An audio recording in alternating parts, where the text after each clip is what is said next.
All right, guys, let's check out the next warp mode, and that is PWM. And that stands for pulse width modulation. So this was big on a Korg synth way back in the day. It's in a lot of synths now, PWM. And it's interesting because you can use it in new and interesting ways, especially in a synth like Sim. For instance, if I load this up on a saw wave,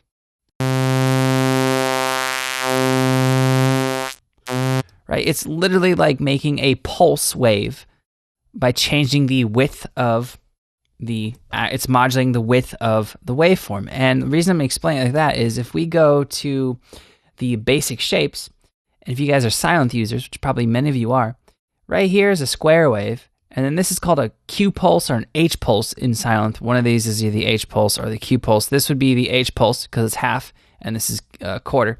So quarter pulse, right? And that's essentially what's kind of going on with this pulse width, right? Like right here, this would be about a quarter, and this or half pulse, and this would be about a quarter right there. And it does something similar. It's going to make the sound more nasally. It's going to cut off some of the frequencies. Let's pull up span and check this out. Take note of the low frequencies. Now let's turn that back down. Pull back up span. Right, it's more even tone, right? So this has interesting mix ramifications, especially for bass sounds. Maybe you have a bass that the filter is set just right. You don't want to mess with the filter.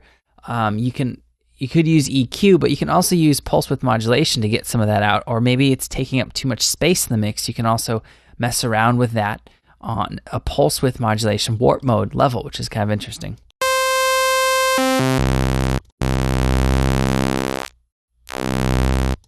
Okay, now let's check out one of the more interesting, features of pulse width modulation.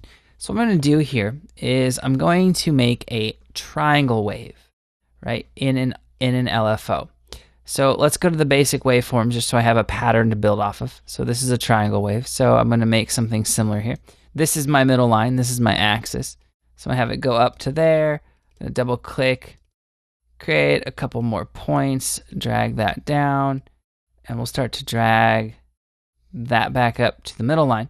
So now let's go to the square wave, for instance, and I'm going to drag this in and see if we got a triangle wave. And I pretty much do, except I want this to start up at the top line.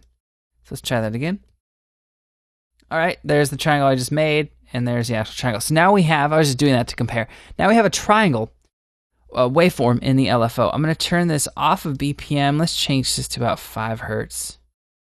Or actually, let's change it to, 5 hertz sounds about right. So we'll do about 5 hertz here. And now let's use this to modulate. I cannot get it to stick on 5 hertz. All right, let's modulate through the pulse width modulation. Okay, but I'm going to change this to envelope.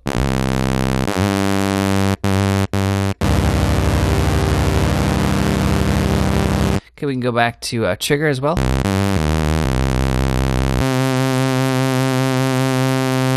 going to slow it down.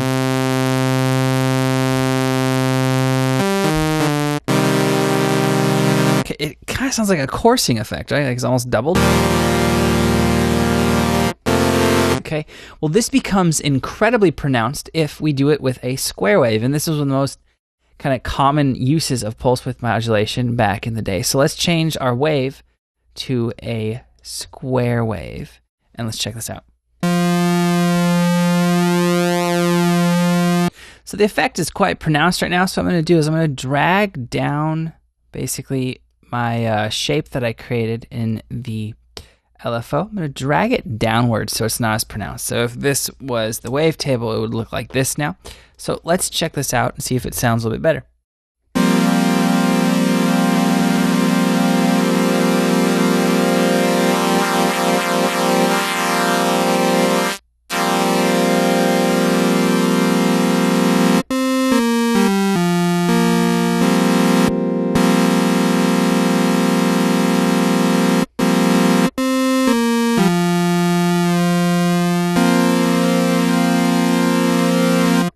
It's kind of crazy, right? It literally sounds like a doubling chorus effect.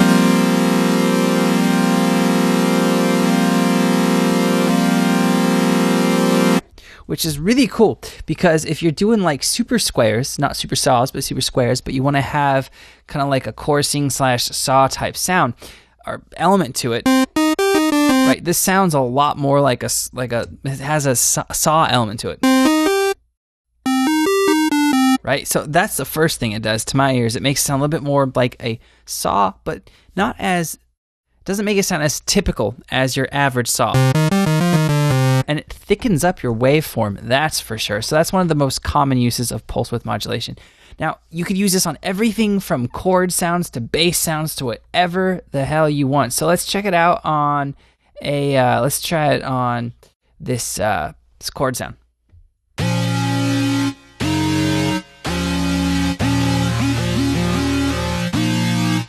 All right, so this one has a couple squares, or this one has a square right here for sure. So let's try out pulse width modulation. Let's go to LFO 4. We'll keep this as this triangle. We'll modulate through, take it off of BPM. Let's go to about 3 hertz.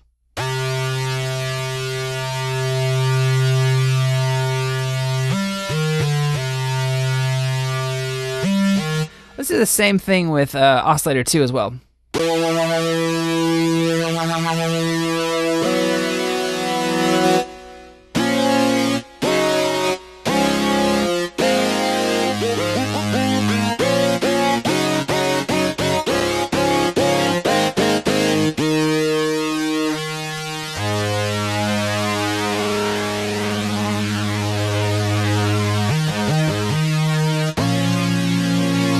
There's that coursing double effect now.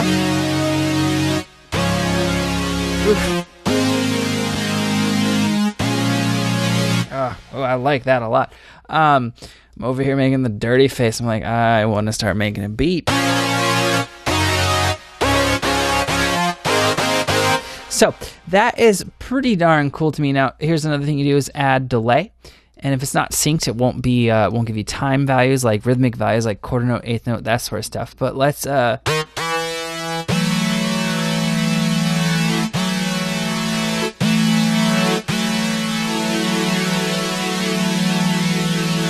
right, so let's turn the rate down. Let's turn the delay down a little bit.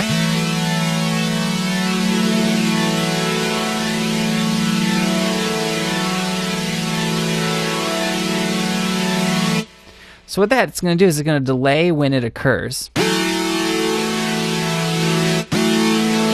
It's kind of cool. This would work better on a lead sound. Let's check that out right now. So I'm going to load up just a random lead.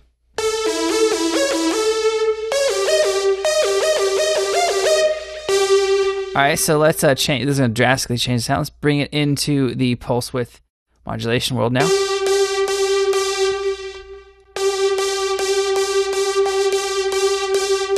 Do the same with this as well.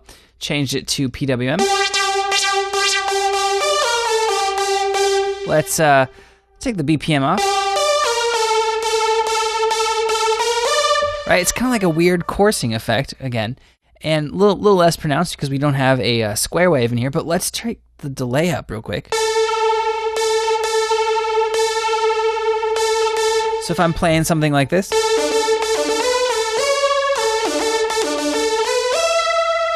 As I hold out the legato notes,